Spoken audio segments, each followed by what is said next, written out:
Good afternoon. I want to begin today by honoring the heroic actions of law enforcement who ran toward the gunshots that they heard today. In particular, lives were saved because the Highland Park Police Department courageously protected and served their community.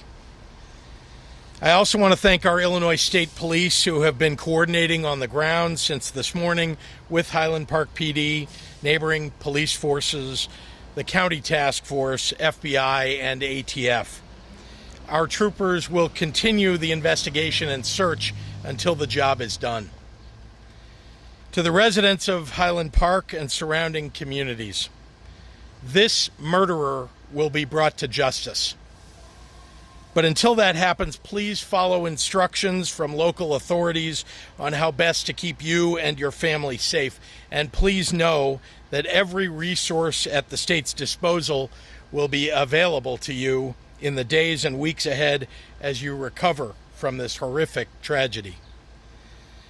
A little while ago, I spoke with President Biden, who pledged all support the White House can provide. The president agrees with me. This madness must stop.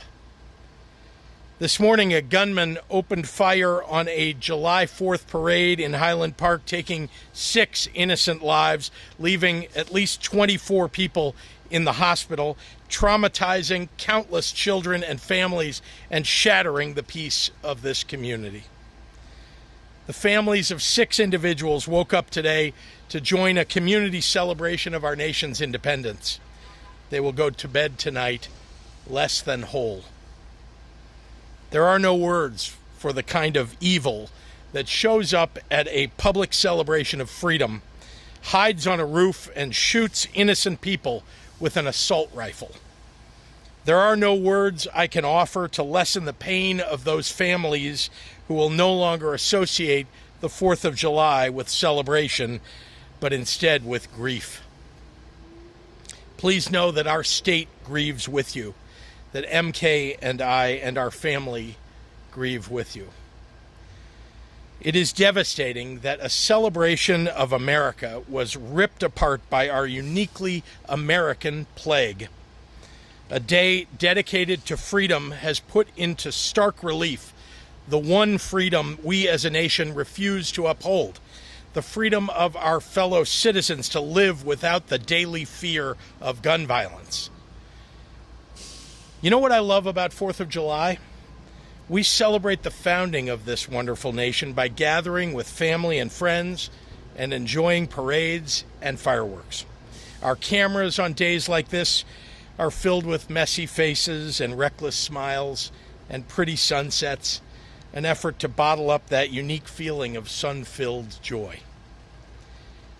That's what evil took from us today.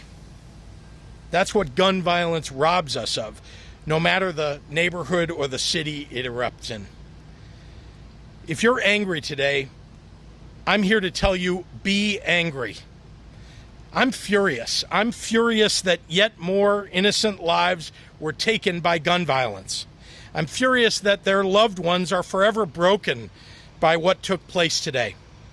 I'm furious that children and their families have been traumatized.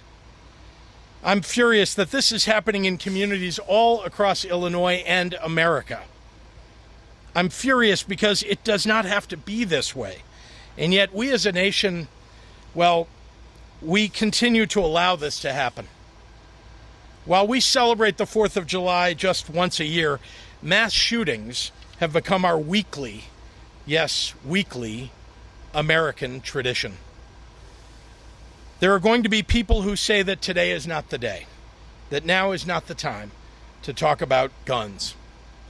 I'm telling you, there is no better day and no better time than right here and right now. It's the 4th of July, a day for reflection on our freedoms. Our founders carried muskets, not assault weapons. And I don't think a single one of them would have said that you have a constitutional right to an assault weapon with a high-capacity magazine, or that that is more important than the right of the people who attended this parade today to live. Yes, I'm angry. We as a nation deserve better. Let us pray for the injured and those who are still in the hospital tonight. And may the memory of those we lost today be a blessing and a call to action.